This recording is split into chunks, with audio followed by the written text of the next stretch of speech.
having a strong female voice in your community, I think, is incredibly beautiful and valuable and should be amplified at any chance we get. All my sisters back home don't have a voice. The way women are oppressed there and the way they're controlled. And here I have everything that I can ever imagine. I can do anything I want. I can never take that for granted. So unfortunately, people like me, we can't do much to change that, but we can be their voice. And that's why many of us have been very vocal about it. Join me, Sasha Pieterse, on Women in the Nude, Season 2, where we bear it all, except for our bodies. We'll leave that to your imagination.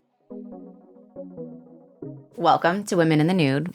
I'm so excited. I have Bita Milanian here with me, and she is not only like an amazing cook and artist and art lover, and I mean, you do everything from making a home an incredible place to being like one of the best businesswomen I have ever seen. I really, truly love who you are and what you stand for and what an incredible female advocate you are.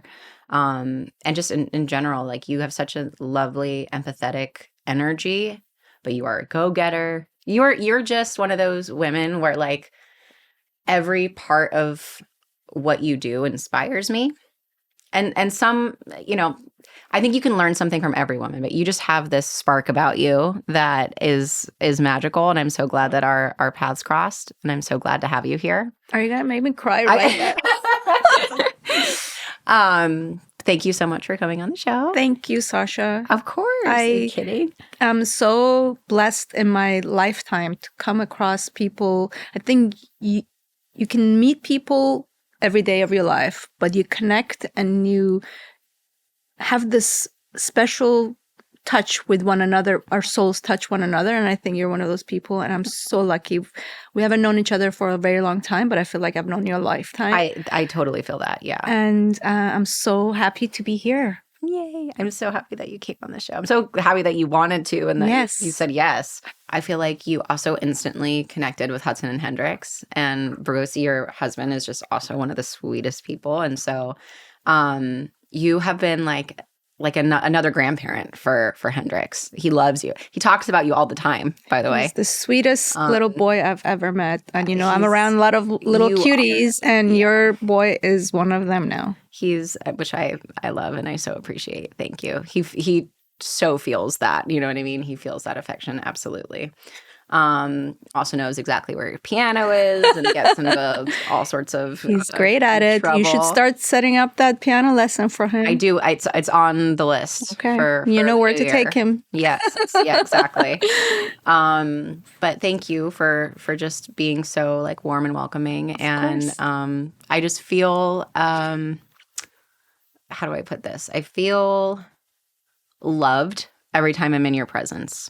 And, I feel like someone could give off any sort of energy when they meet somebody or just when they're around anybody, and like you pick it up, whether that's like somebody feeling frustrated that day or, having a bad day or a good day. And I think some people either project that onto other people or they don't. Mm-hmm. And I feel like you're one of those people that even if you're having a day that's like chaotic or which is quite often. Which, I mean, you and I both, right? You don't take it out on anyone. Mm-hmm. I try. Maybe Bruce, but you know what I was going to No. You don't. You really don't. You really, and I really respect that. Thank you. When I first met you, there's no way that I would have coined you for a grandma, by the way. What do they call you? Nini. Nini. That's so cute. Yeah, I love that. It's short for mamani, and and in Persian language, you have different terms that you can use to call somebody a grandma, but mamani has a double meaning. So when our first grandson was born, Hudson, we were talking about Hudson. Yes. So that's another thing we have in common. I talked to their mom, Mary Ellen, whom I adore. I don't want them calling me grandma. I don't want them calling me all kinds of stuff. So let's come up with a term that I like too. So mamani in Persian means cute, like adorable, but it's also referred to grandma in a name. And then Hudson couldn't say mamani, so he said Nini, and that stuck for the rest of them. So I'm Nini. That is so cute. Yeah. I couldn't imagine anybody calling you grandma. Like that just would not, that would never fit. My mom is Nana for Hendrix, and it was so like kind of the same thing, but Nini's cute. I like that a lot. Yeah. I'm trying to think, where do I start? So when I have guests on that are friends of mine, I feel like we talk about everything all the time. So it's like, what do I want to highlight? You know? I think I want to go into mainly, at least in the beginning, your story here, because you're an Iranian. We can talk American. about the immigrant stories and things like that. I would love to. I think I would love to hear that from you. I think it's timely, and I think that there's a lot to learn from you. So, where were you born? Oh, I was born in a beautiful city called Tehran. For those of you who may not know, it's in the country called Iran. I was 5 or 6 years old when the revolution happened that many are probably familiar with, the Islamic Revolution that really changed the history of this beautiful, ancient culture and part of the world that is really special, not because I was born in it, but because it has so much to offer geographically, economically, and so much more, and culturally, of course, and historically. So then we struggled, many of us, from that era, which was in 1979, 1980. And then right after that revolution, there was a war that happened, which was the Iran and Iraq War. Many don't know this, but this was the bloodiest war of the modern history. Over 1 million people collectively died. So I am a child of revolution and war. And like many from my background, from my era, we decided to leave the country because our parents decided to give us a better life, and they really sacrificed. I know you come from immigrant heritage as well. In our case, it was by force because my parents wanted to give me a better life. So at first, my mom and I fled to Germany, where we were refugees for 2.5 years. And then my father joined a year later, and one of my brothers came. It's a very long story. We can have a whole different chat about my that journey. But then we were lucky enough to also have family here in the U.S. And like many other Iranians, we immigrated to Los Angeles in 1989. It's also dubbed as Tehran Jealous because it's the largest community of Iranians in diaspora.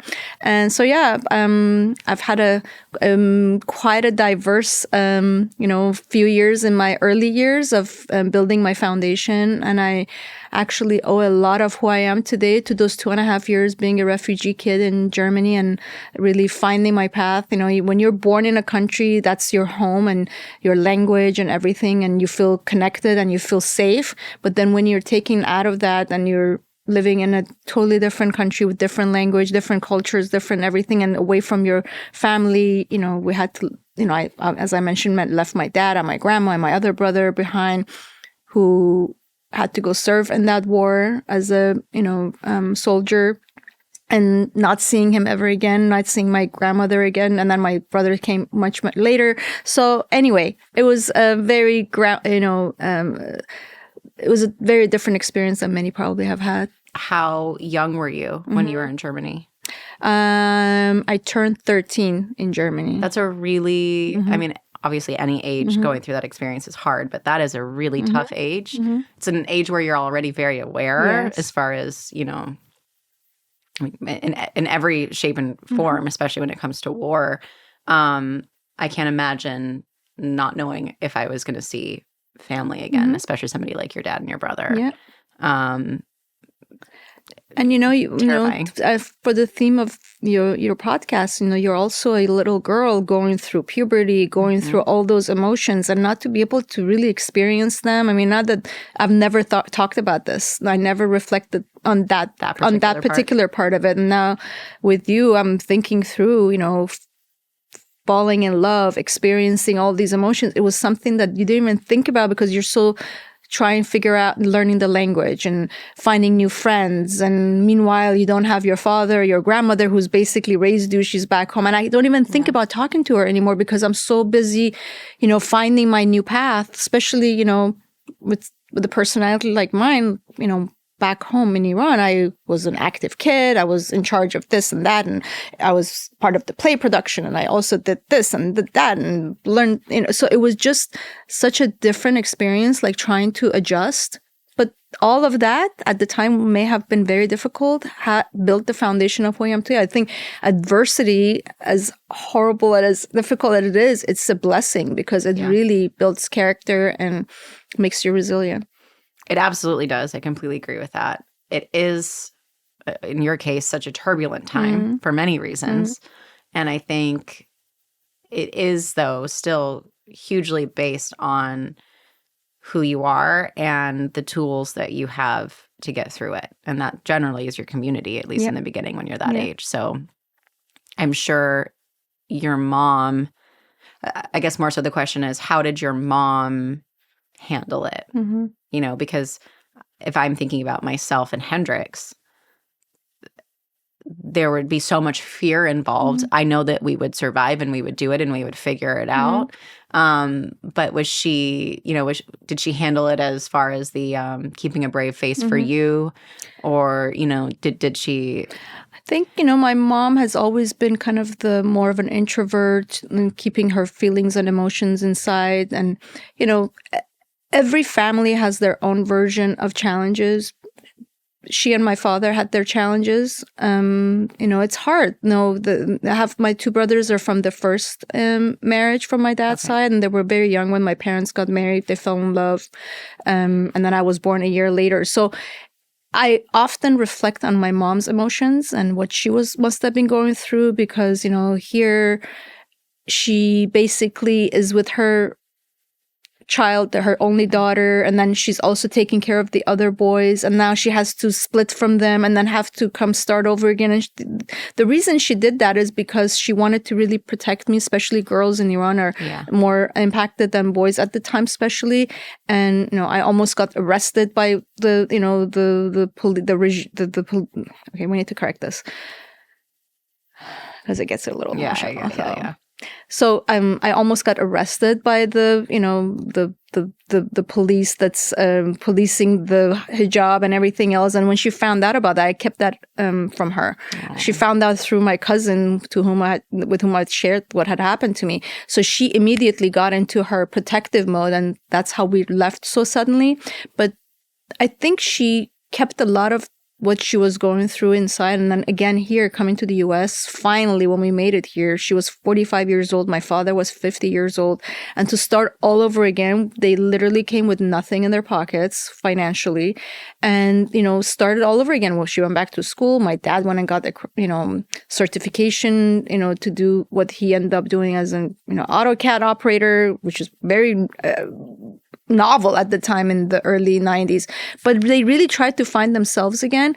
And I also at the same time was as independent as I could be because I understood that they can't really do all the things they do for me. So I need to do it for myself. And again, I think it also goes back to your personality or your DNA, how you adjust yourself. Some can and some cannot. The other thing I really would love to touch on is a lot of these immigrant communities and a lot of especially the men.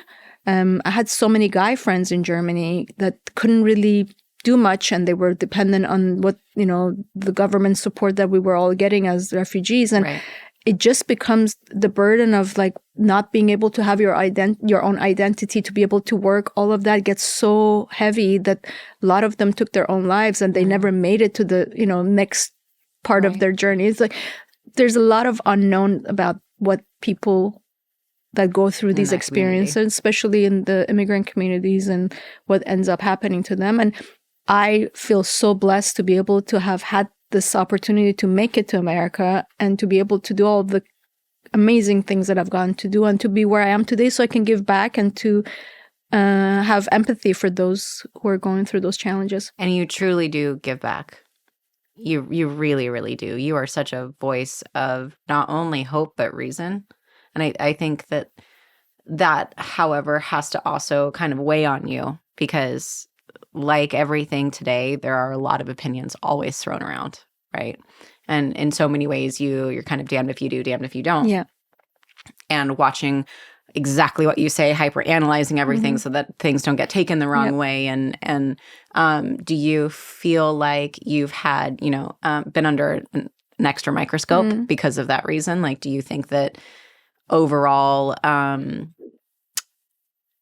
basically has your impact been hindered, do you think, by having to be super careful of every situation?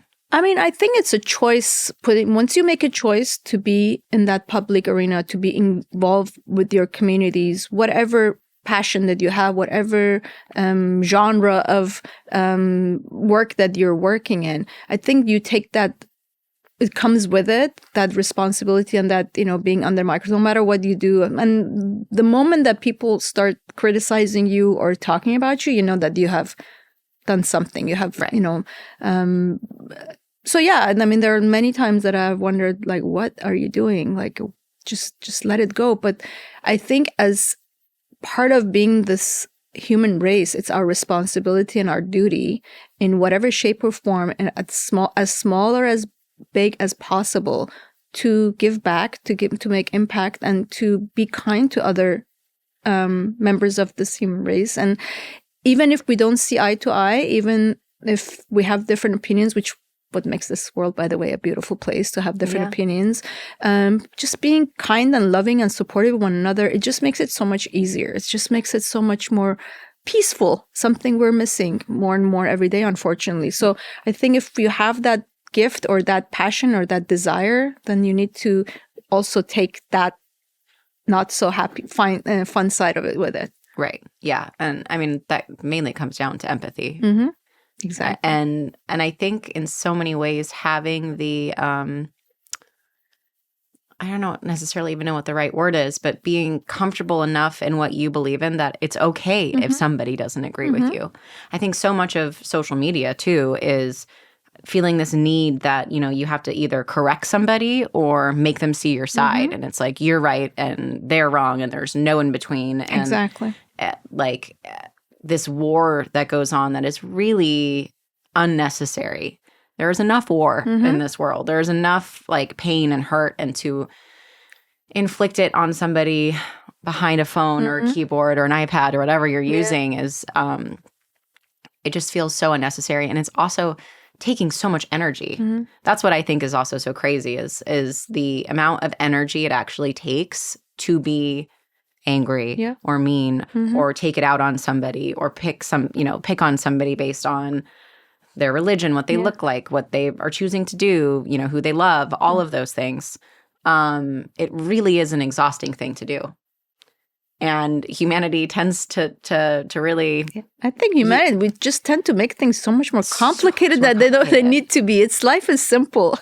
Yeah. It's just having compassion for one another and, accepting everybody as they are. I mean, it sounds cliche, but it's as simple as that. Yeah, yeah. And so much of what dictates our world right now is fear, which is another really sad. It's just, isn't it ironic that we still have war? I mean, yeah. I mean, 2025, that sounds like such a futuristic number. No, you're good. It sounds like such a futuristic number. I don't know what it is. I feel like to a degree we say this every year, but I'm like, 2025, that sounds bizarre. Yeah. Our cars should be flying. We shouldn't be fighting anymore. Yeah, so exactly. Yeah, yeah. And I shouldn't be in traffic getting here. Right, exactly. Yeah. One day we'll have air traffic issues. Yeah, probably. But I just want to commend you on being a light, making that decision, because like you're saying, you are putting yourself under scrutiny. And you don't have to. That is a choice. And how going overseas, say, do you travel overseas often? Yes, I have been in an industry, my line of work, that has taken me all around the world, which has been an incredible blessing because I love people and meeting new people and cultures is like my thing. So I was lucky enough to go into an industry early on at age 22 that took me around the world. So yes. Which is so great. Yeah. Have you been back to Iran? No. Yeah. No. That's a sore subject. Okay. Yeah. But I left when I was 13, as I mentioned, and my parents never, luckily enough, most of our family members were all out, finally, eventually left. And I have made a point and not to go back until the regime has changed. Yeah. So, yeah. Yeah. For the better. Hopefully the regime. Hopefully for the better. Yeah, absolutely. I think that we get so caught up in all the little things that we that are inconvenient or that we don't like, or traffic, or whatever it is in our day-to-day life, that we forget how turbulent and how awful the world is for other people right now. It's and so I want to easy. say, I probably, relative to a lot of other refugees and immigrants, I had it good. Yes, it was hard, but when I look at some of these communities that are just going through a lot, and they're in these camps, and people never hear from them, and they don't know what happened to them. So I think there's different degrees of it. So I don't want to sound like I was not but at all. I want to make sure that there's so many people that are going through so much worse, and we don't ever know about them, and we don't ever hear. Right? Yeah. No, I don't think that you came across that way at all. No, I think that I think you're being really courageous by speaking about it. Okay, good. It shows how lucky we are, especially in the States, to not have to worry about all of those other things, right? Like, we're concerned about our Wi-Fi not being strong enough versus what others are going through. And I think so much of our lives now are based on conveniences. And I mean, I don't necessarily even know where I'm going with this, but it's just more so like, I have never dealt with anything like that, anything like what you're saying. My parents left South Africa because they also knew that they wanted better opportunities for me, and they could kind of see how unlikely it was for any sort of, especially creative success in South Africa. And so they wanted to give me the best chance that they could. But my entire family is still in South Africa. And it's one of those places where, like you're saying, so beautiful. There's so much culture and history and beauty to be seen and had there, that it's devastating that it's a place that is so turbulent. Because I think we all see the potential of what it could be, what it should be.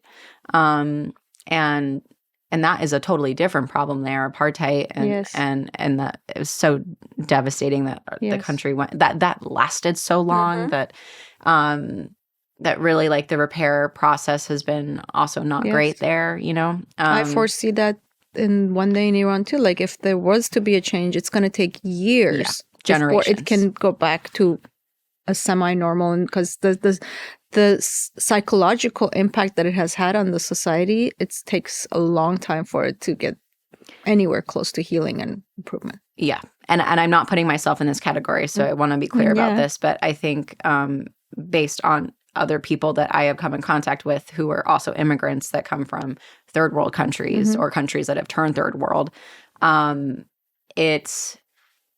look at the world differently. Yeah. Because they've experienced something that people don't normally experience, right? And so, what they value is different. And I think that's very telling when it comes to the States right now, because we have so many immigrants from so many different places, which is beautiful, by the way. It's what makes America great. They value different things, and it's such a melting pot, and it's become.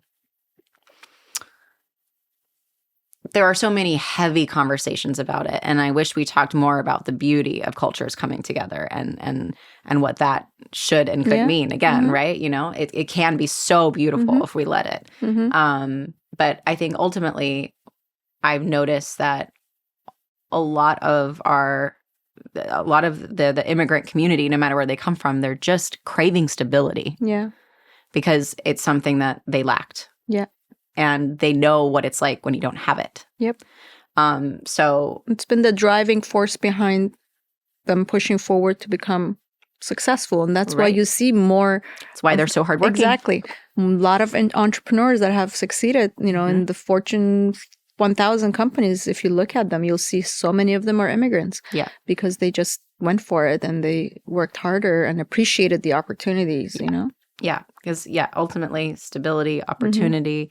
Those are things that, in many cases, we take for granted. Yes. I love to hear stories like yours, because really, you did. You turned a situation that could have stayed dark, and you turned it into something really beautiful, and you've created a beautiful life for your family. Yeah. Your kids are so lucky to have you. And you can cry on the show. It's okay. Not trying to make you cry.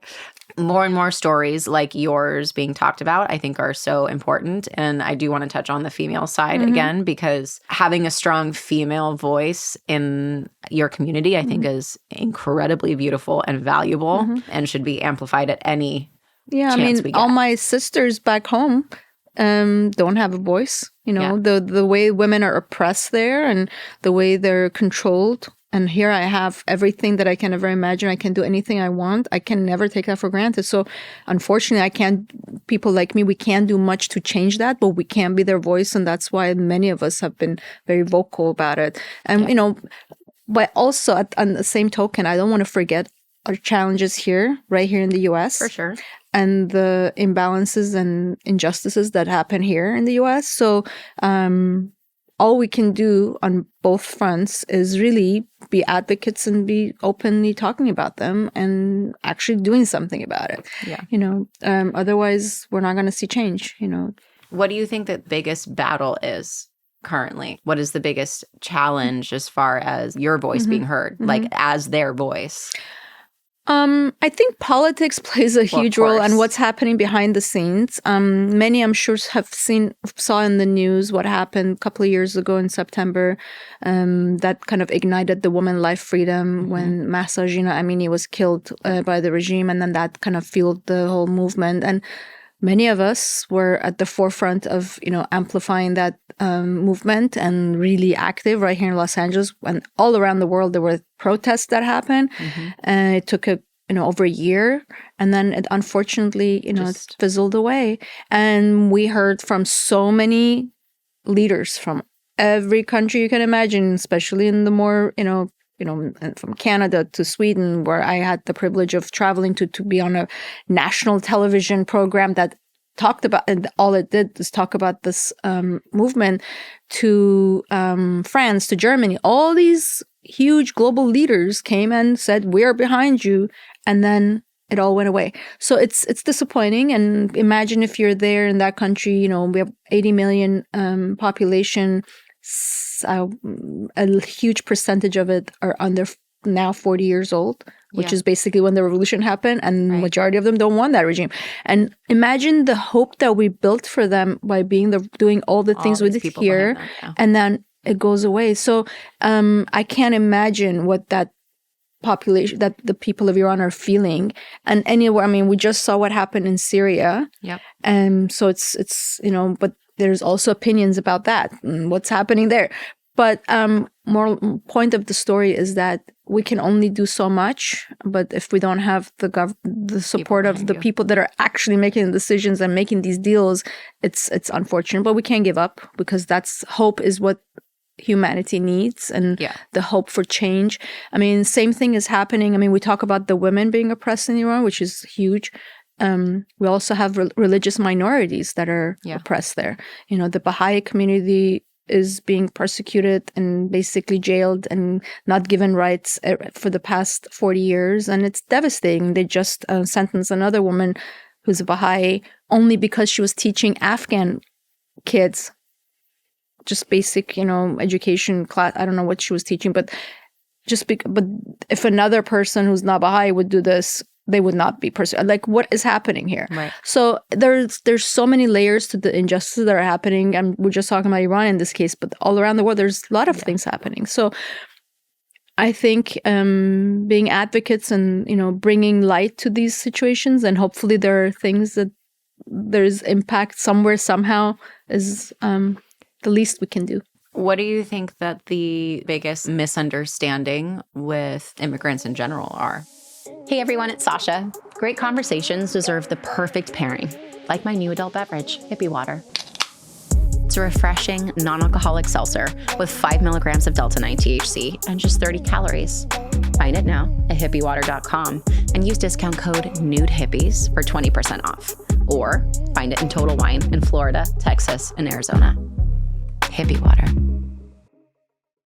What do you think that the biggest misunderstanding with immigrants in general are, especially ones that are not just coming here by choice, out of desperation? I think either whether you come here by choice or not, you're coming here with the hope of building a better life for yourself and your family. I think the misunderstanding is that these people are taking away something from those that were generationally living here in this country. But I think if they were to embrace it, and obviously everybody has also responsibility, no matter whether immigrant or not, to be a good citizen, to be a law-abiding citizen, all of those things, those responsibilities come with it. So, but I think if we were to only embrace these individuals and really get to know them as humans rather than the numbers or the statistics of who they are, or what they are, what they're, what the media has perceived them to be, then we'll see a huge shift in our own well-being. Yeah. I mean, let's just simplify it. We all enjoy different types of foods from all around the world. So if I like Chinese food, Thai food, Peruvian food, so if I'm experiencing this element of culture through food, why not also be open to meeting a person that actually came from the same culture that I'm experiencing through their, food? So I mean, I'm trying to, No, you're you know what I'm saying? Like it comes to that. I mean, and sometimes, unfortunately, because we're so brainwashed or shown only one side of things and haven't been exposed to the possibilities of what things can be, we tend to shut them down. And I think that's what happens in certain parts of the country where we're not open to this concept. Yes, yes, I agree. So I guess at the end of the day, it all comes down to education and awareness. Well, right. Knowledge is power, right? Education, seeing things that are different, I think. So our country is so big. America is so, I mean, I wish we were just in Europe and we went from 4 different countries in 2 days. In 2 days, right? Yeah, like America is so big. And there are still so many places that never see any sort of culture at all. And I think that's why I was mentioning so much is like fear-based, right? And it's how it's painted. Yeah. It's always how it's painted. Yeah. I think when you meet somebody on a human level, it's really not as scary No, it's not. as people, might be telling you or I think so much is agenda-based. Yes. Because we have so many numbers in the United States, it's kind of that hive mind where like you need people to think a certain way in order to get something done. And it can be scary. Yeah. If it's used correctly. Yeah.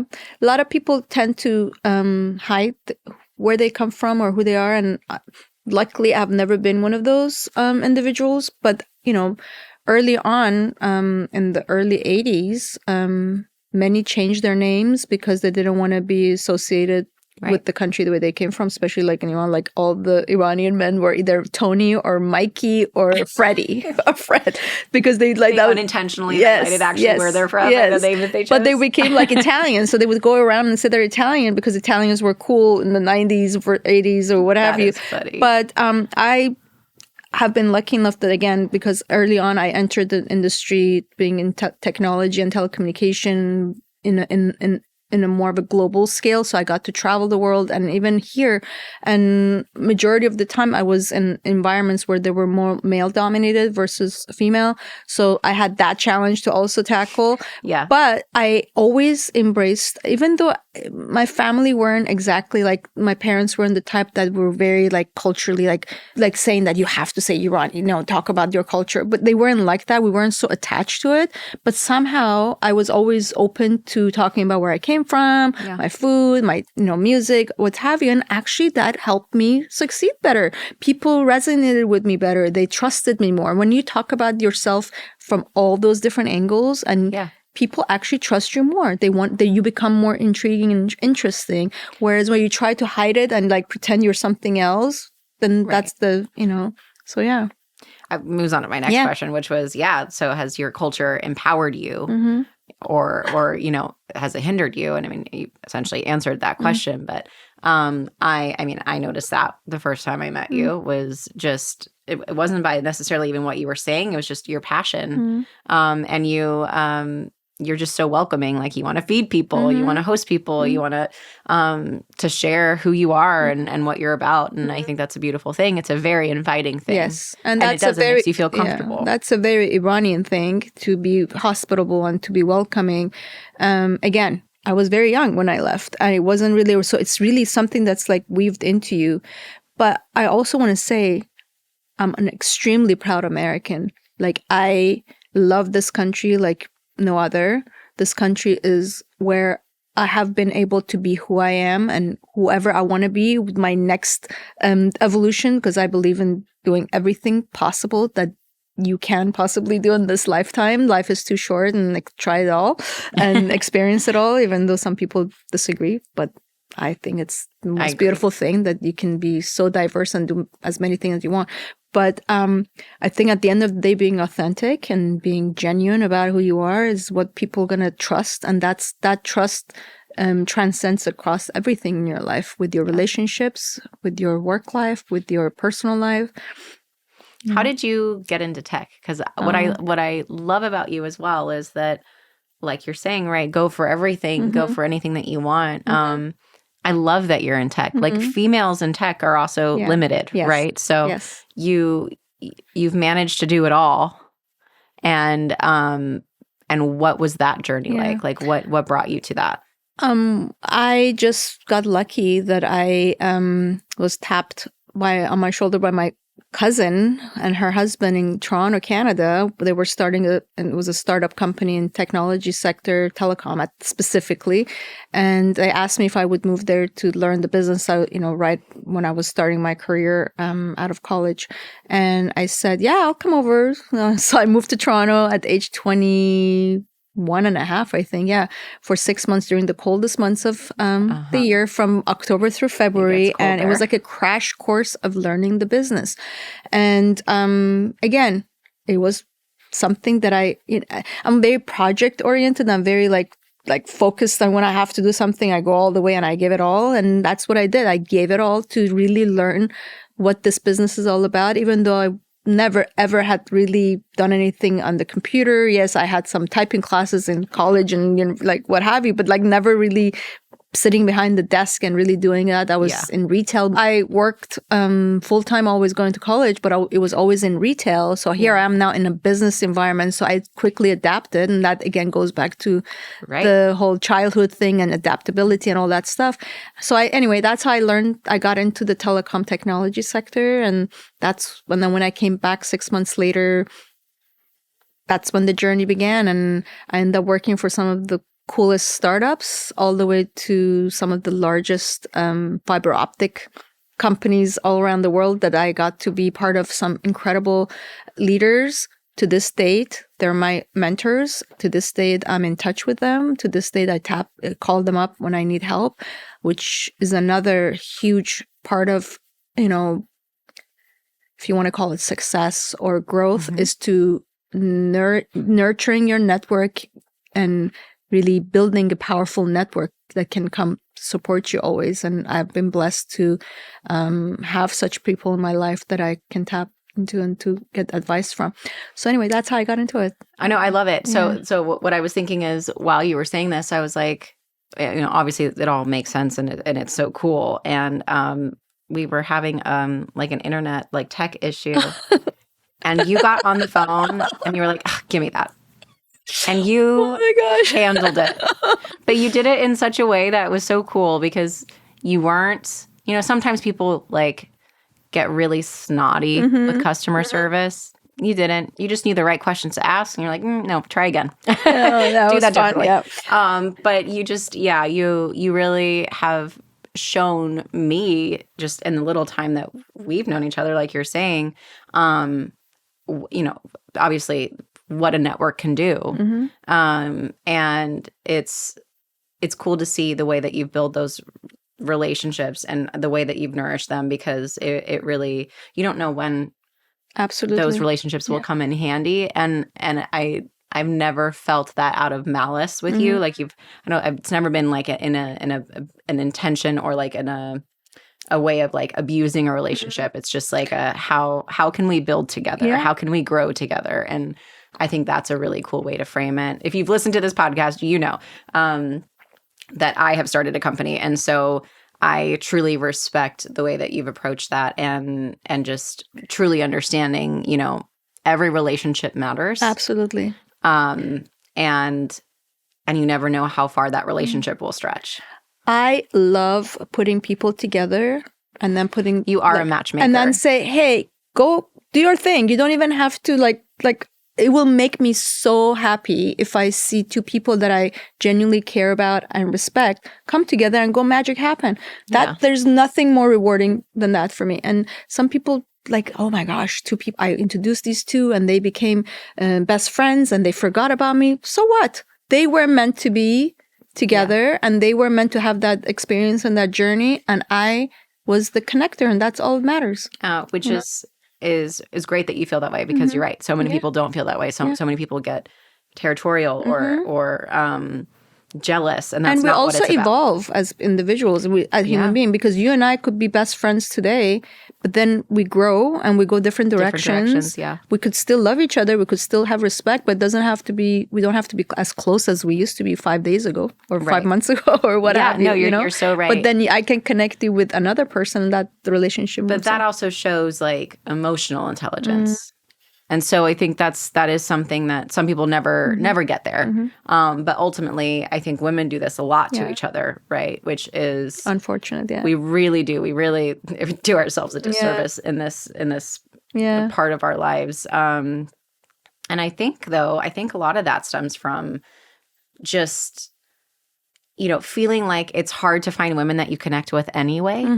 To have like a real connection with. So if you feel like you're losing that, it like really does feel like a loss. When in actuality, it's really just, you know, like let's be the best person we can be. And that type of thing happens naturally. And so in so many circumstances, you find you find your way back to each other. Absolutely. But another point I wanted to make as far as the business side goes is that this is why you don't be an You know, if not, it's not that your reputation is everything by any means, but like if you treat people with respect, and you don't, you know, like tier somebody's importance as far as the way that you foster them, like you have no idea where those relationships go. And also you are building just a level of confidence for yourself. Like those people are going to refer to you in a way that, you know, that person treated me decently, that person connected me, that person helped me grow, that person, you know, put my name into a room of individuals that mattered, and that's really cool. And you just, it's a beautiful thing. And so I just want to highlight that I respect that, not just as a woman or a business owner or, you know, somebody that's in startups or just overall encompassing, like, I think it's really nice to find people that say good things about you in a room that you're not in, you know? It's the best compliment anybody can ever receive is for that to happen. How did you and Rose meet? Oh, we need a full podcast for that one. So the thing is, it's like, I know how they met, but I think it's really interesting. We met on a blind date. But the beauty of this blind date was, again, I think things happen in our lives and we need to, I always say this, these encounters that we come across are meant to be something, in some cases more than others, and what we do with that moment, that encounter, that thing that happens to us is really important, how we receive it and how we process it. So that's kind of high level. I always talk about this. And that's exactly what happened with Bruce and I, is that this lovely lady who was my mom's coworker who had retired was his client at one point, and they worked together. And then at the end of the project, I guess she liked him, and the yenta in her, in Yiddish it means matchmaker, wanted to match him up with somebody that she, like, it just was in her thing, and she knew. And so she asks him where he was from, and he said, I'm originally from Iran, even though he had left much younger. He had never dated an Iranian woman, never even was in the community. In her brain, she only remembered me, I hadn't seen her in years. So I get a random phone call from her one day, and she says, "Are you dating anyone?" And I'm like, "Oh my gosh, Helene, like, this is so odd." And I was not even 20. 5 yet. And I said, no, Helene, what's going on? And she's like, I have the perfect guy for you. And that's it. So she went back to him and said, you need to call this girl. And he, of course, the Bruce that you and I both know would have never called me. So she literally went into his showroom every other day, said, did you call her? Did you call her? Did you call her? And then he finally, to just make her stop, he called me one day and I said, listen, this is so odd. I hadn't heard from this lady for a long time. And here she's trying to match me up with some random guy. For the sake, out of respect to her, let's just meet for coffee. And the rest is history. It's so cute. Yeah, it's been over 26 years now we've been together, and married 23 years. It's awesome. Yeah, so, and he's been, we talk about women supporting women, and we talk about feminism, we talk about all the women issues that we face. I feel that we also have to respect our men equally. Without our men, I mean, we both share this same situation, that we have the most incredible men in our lives that are our number one supporters. And I've had that in the business world too. I have so many incredible men who have been my advocates and supporter and mentors, and genuinely wanted me to be successful. And I just feel like it's important to acknowledge them and appreciate them. I did a lot of the heavy lifting myself, but Bruce had a huge role in supporting me. My dad, too. I have to give him props, too. Both of them have been my incredible supporters. Yeah, I would love to echo that. And I was actually just talking about that, how I've never been a man hater. Never here either. It's not one or the other. Same. Obviously, Hudson is, he's definitely my biggest cheerleader. He's the best partner. And that's what you want. Yeah. That is like the ultimate thing, is like, and I'm his biggest cheerleader. Yeah. You're definitely that with Bruce too. So it's like we've chosen and we've worked towards really great relationships. And I think it's a great call out. I know that I have so many close guy friends who are like my brothers, who is same thing, both on the business side and the friendship side, have been there for me, advocated for me, just in general, are great friends. And it does not need to be one or the other. It shouldn't be. It should never be one or the other. And we also have men that are super secure, super they trust us, they believe in us, and I think that's where this works. It works. It's also based on ego, right? Yeah, exactly. It's like do you know how many times Bruce has been addressed Mr. Milanian? Milanian is my maiden name, so, and he's totally fine with that. Like, not too many men are like that. Yeah, and it really is. It is a sense of security where us, like, as women, being successful does not hurt their ego, does not make them feel smaller, does not make them feel like less of a man, which, you would hope would just be a given, but it's not. It's hard to find men like that. And you're right. They do need to be acknowledged, because that is something that, like, I want Hendrix to be, whatever he decides to be in life, I want him to be secure for himself, for his future partner, for, any type of line of work he goes into, whatever it is. Like, raising a secure man is so important. And I think it's so much harder to be raising boys these days than girls in some ways, because of so much that's been going on. I think it's, how do we tell our boys to be themselves and not to be scared,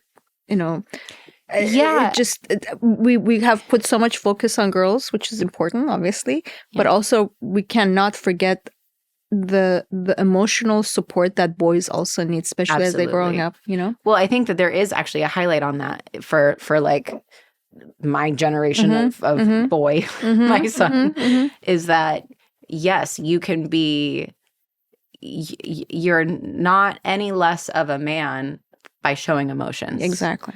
The most masculine thing that you can do is to regulate your own emotions and know how to properly treat yourself and somebody else.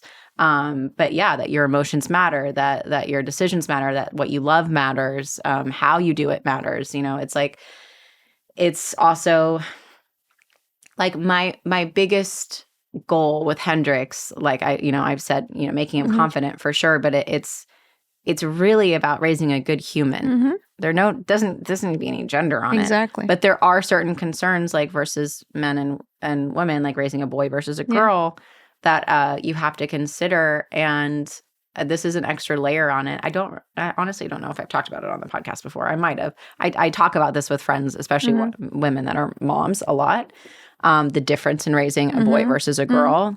And the consent issue is a huge thing at different ages. Yep. But an extra layer on that, this is like a fear that I'm about to share with you, which is there are also people out there that try and get with anybody that's in the public eye for like a money grab. Yeah. And I am not saying I'm famous. Yeah. But there are people out there that I'm like, I've realized that like when he becomes a teenager, I'm going to have to teach him to be weary of everybody. Unfortunately, yes. Which is a really sad thing. Yeah. Because, sure, he didn't choose to be in the public eye, but now he has to, he'll be second guessing everybody that he comes into contact with.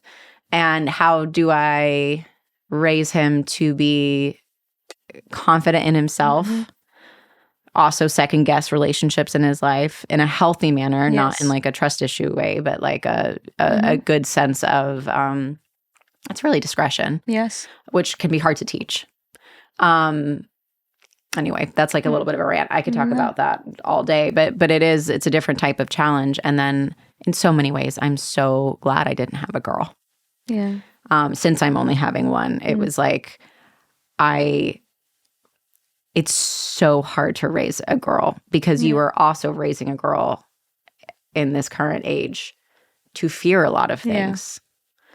And you need to raise a confident, strong woman, but also one that questions the world all the time. Like I want to applaud all of my friends who are raising strong girls because that is not an easy feat. It is not an easy thing to do.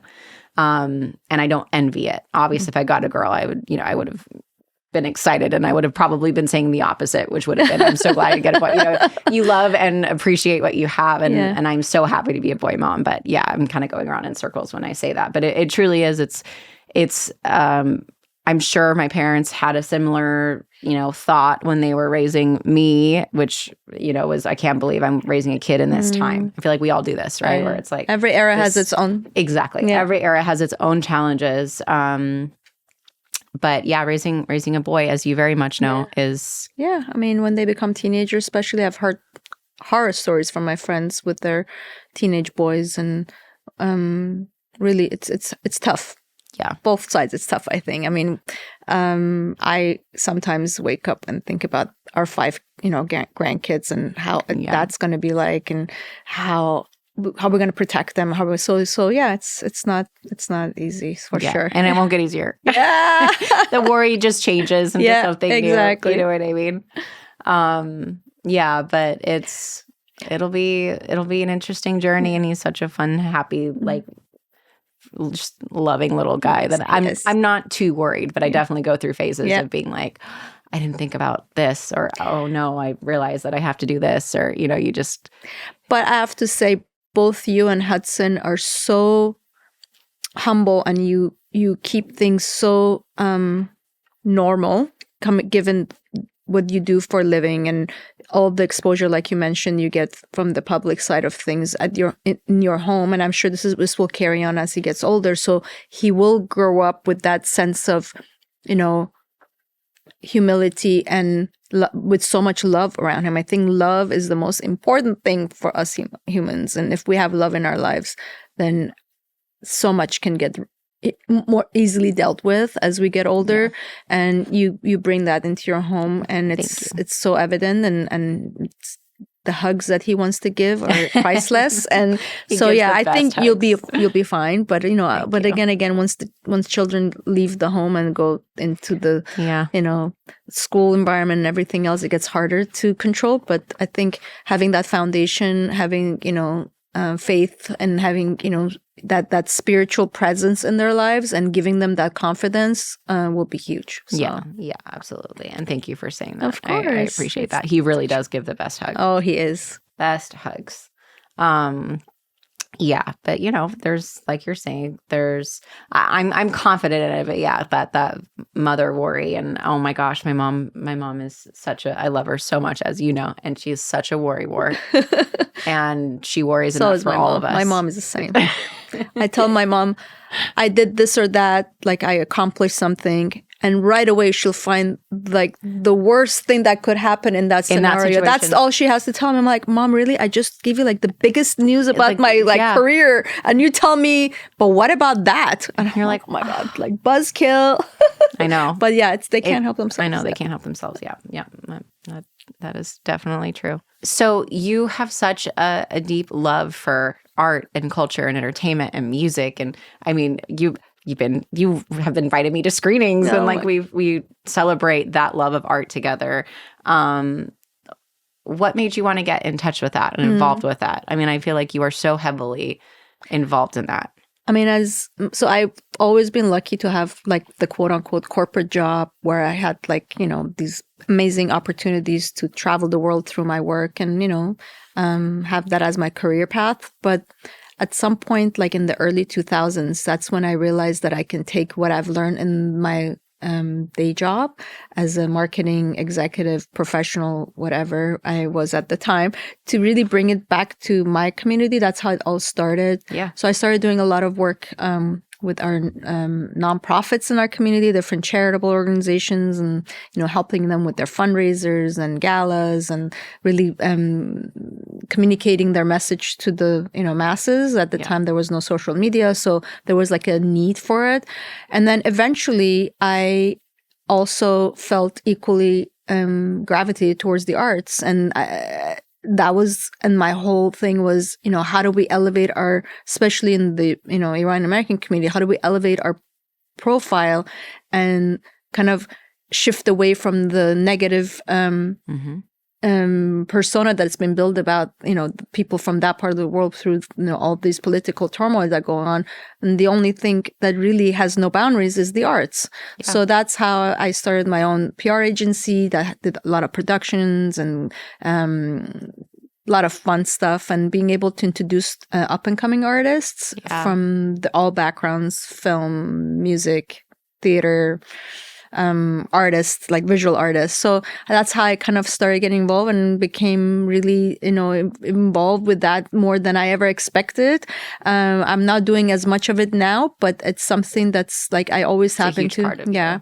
And then, starting this community called Iranians in Film and TV, especially after Sundance a couple of years ago, where there's so many Iranian films were featured and 2 of them won, and really having that community brought together, because, when you're nationless, essentially, like in our case, we don't really have, our governments obviously don't have relations. So where do people go for support? We don't have that. So we have to create our own. So that's how I've gone, and I love every minute of it. My artist friends are who give me excite me and give me ideas and motivate me to do things that I probably otherwise wouldn't do, and being around them is always so inspiring. Creativity inspires creativity. So that's how I kind of like try to producing a little here and doing a lot of well, not only that, even like, 'cause I feel like cooking is also an art. And during COVID, you literally created like a cooking show. I mean, you open another outlet that I'm sure you didn't necessarily imagine yourself doing. The whole Bita's Kitchen thing started because I was traveling a lot for work. This is mid 2015, 16, 17, and I started feeling really awful physically. And because of all the travel, not eating properly, not exercising, not sleeping. But basically what I did, because of all that and years prior doing all the other things that I was doing, just like really not taking care of myself, self-care was literally out the door in my life. I put my body into shock and I went into early menopause at age 43-ish. So when one day I decided, when I come back home, no more eating out, I really need to do this self-care thing. And it starts with my, what I put into my body with nutrition. And so that's why I started like sharing my cooking, videos. I started videoing and putting it on back then Facebook and a couple of them went viral and became popular. And my whole thing was, how do we make delicious food with minimal ingredients and healthy ingredients and make them also look pretty at the same time. So that was like the challenge that I put for myself. So my tagline became healthy, quick, rustic, basically meals. And eventually it kind of started becoming more and more popular, and the marketeer in me wanted to separate that from the other persona. So that's how I created this Bita's Kitchen thing. And then, like you said, during COVID, again, it was more about sharing my health journey and how do I care for myself, and people resonated with that. Mostly making gluten-free, plant-based dishes, and then also making sure they're pretty, presentable. And then eventually I started having guest chef, coming to my kitchen, and that's how it evolved. And at some points people only know me through Bita's Kitchen, which is kind of funny, but I appreciate it. And so yeah, I mean, I think going back to the menopause thing, I think it's so important. I am so happy to see so many talking about it so openly. So many women shied away and society didn't want to hear about it. Which is crazy because, there's a shame around menopause, especially early menopause too, because it's, I feel like as a society have associated it with like, she's done now. Yeah, like, oh, she's old, she's done now. Yeah. Like she's not, your worth changes when you have menopause or when you go through menopause, which is just so not true. It's so silly. But yeah, there is this like sense of shame that comes with it. And I'm glad that more women are. Oh my gosh, I'm loving it. I see so many of those like coming into my feed, and also so many celebrities talking about it. There's also a misconception which I have heard and don't like, is this, I can't wait to go through menopause because then everything I don't have periods anymore and everything's easier. I'm like, no. Your body goes through another shift during menopause and everything changes. Your metabolism changes, your just overall how your body reacts to different things change. Your physicality changes, what you're able to do with your body. It's an adjustment. Your energy level, everything. Yeah, brain fog, fatigue, depression. Women go through a lot when it comes to menopause. It's not like an easy thing. It's not. We think of it as aging out and hot flashes, and no. So much much more than that. Yeah, so being able to do that, through nutrition and exercises, really have been able to maintain it so far. I'm not. Yeah, have you been able? This is an ignorant question, but have you reversed it, or just kind I'm pretty much I'm at a stage where I don't need to take any, supplements or hormonal supplements. Shout out to Dr. Ali Abadi, who's my beautiful gynecologist for many years. And she's really been monitoring it. And together with my endocrinologist, because I've had thyroid condition, which is like, again, all of these are, all based on things that create inflammation in your body. So what better way to help heal your body is through nutrition, and anything that causes inflammation can trigger all these things. So I've learned all these things. Nobody it just, you have to really seek that information. Exactly. It's not just easily available. And you have to be, so I'll share a little bit more about my health, journey. I think it's important. And again, every person is different. Every person has their own. So please don't think what I'm about to share with you applies to everybody, but has worked for me, apparently. I was diagnosed with Hashimoto disease, which is in my late 20s, and I was put on medication, which is Synthroid. And I hated the fact that I have to take this medication every single day. And I did for over 20 years. And during the pandemic, because I was so good about my nutrition and exercise, ironically, a lot of people did the other way. I went, it was hard. It was hard to keep this, I was lucky enough. I lived in a city like LA where we were able to get out, and a lot of people couldn't. So it was very difficult for some to be in balance with their everyday life. So I became very good about being gluten-free, being plant-based, exercising, all of that. So I decided not to take my Synthroid for a couple of months because I just wanted to see what happens if I don't. And at the same time, I found my new specialist, and Dr. Cohen, shout out to him too. And I went to him and I said, this is what's going on. I just don't want to take this medication for the rest of my life. And oh, by the way, I haven't taken it for 2 months. And that's when I had done my blood work so he can see. And he looked at it and he said, the first question out of his mouth was, are you by chance gluten-free? I was like, what? How did you know? Yeah. And the thing is, I became gluten-free because I had gut issues. I was bloated all the time. And I think had to do with my menopause. Let's not forget that. And for years, I was just not good, again, with my nutrition. So I had damaged my gut area. Leaky So gut, I is that what decided it's called? to Yeah. I decided to be gluten-free on my own. Like, it wasn't anybody told me. And that helped with my thyroid condition, which again goes back to this whole inflammation, all that stuff. So, and I asked him, I said, how come nobody ever told me? And so basically I've been off medication. That's the good news. But I have to be careful, make sure that I maintain all these regimens that I've been on. And I asked him, I said, how come, my doctor many years ago, who was an amazing doctor, never told me that nutrition has so can much help. to do with it. And he said, because traditionally, this is especially here in America, we want to medicate everybody. That's one thing. But secondly, most people don't have that discipline or ability to do things through nutrition. So we want the quick fix and hence medication. So I think, and I've also learned a lot on this front from my daughter-in-law, who's been through a lot herself with her health journey, and learning how these things can really trigger certain things in your body, and being able to reduce as much as possible the gluten and the anything that's animal product. It can base. I'm not saying become vegan or plant-based, but I think having a balanced thing is important. Yeah, absolutely. I think, and to your point about like everybody's body being different, I think that is definitely something to amplify always. I say the same thing with PCOS. I'm like, this worked for me, does not mean it's going to work for everybody. I think that there is definitely a way of eating that is right for everybody. You just have to find it, and it looks different on everybody. Yes. Sometimes the keto diet, sometimes the Mediterranean diet, sometimes the vegan diet, sometimes the plant-based. I mean, there's a lot out there. Exactly. And there's a lot of fads and a lot of trends, and some things don't work for everybody, So it really is about it's really about finding what's best for you. Thank you for sharing that. Yeah. Generally in life, everything in moderation. 1,000%. Yeah. And so, but I think there's also, I don't know, it might be a controversial thing to say, but I think there is, like we're talking about with balance, there's a bridge that I've crossed, which was, I could not figure out how to get my PCOS under control. My endocrinologist helped me with that. Low carb is like really what works well for me. And I've figured out my diet to the point now where I know what's working and what's not. And I can indulge sometimes in moderation and have something that I really love.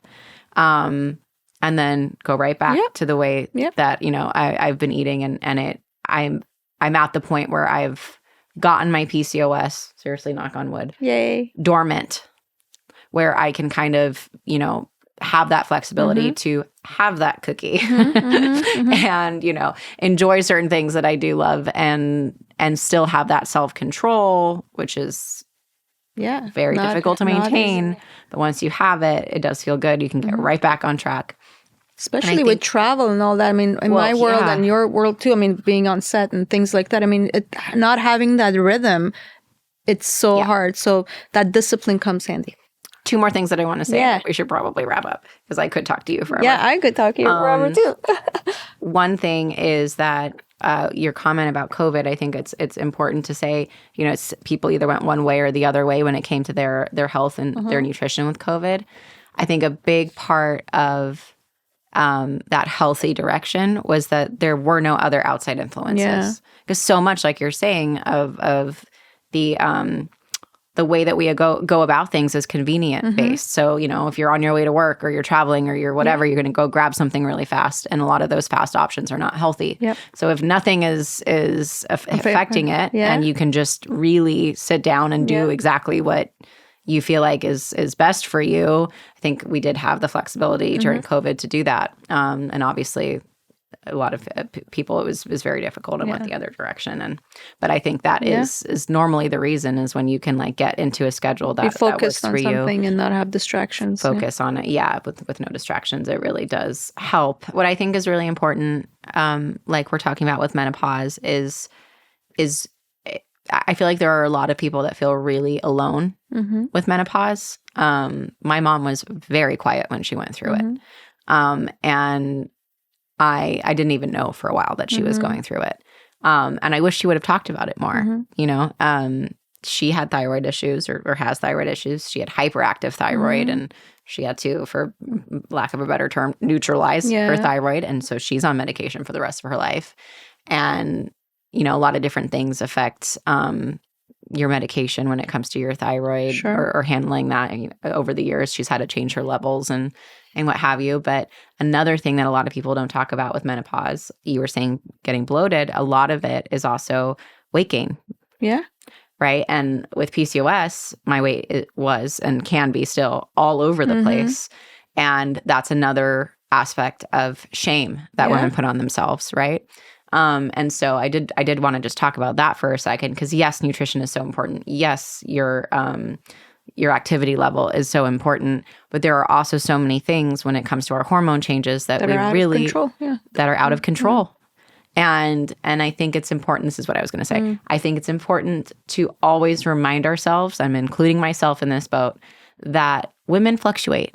It's normal. It's natural. You know, when I'm on my period, I will literally gain 10 to 15 pounds of it's water weight. Gain, but it's almost impossible to avoid.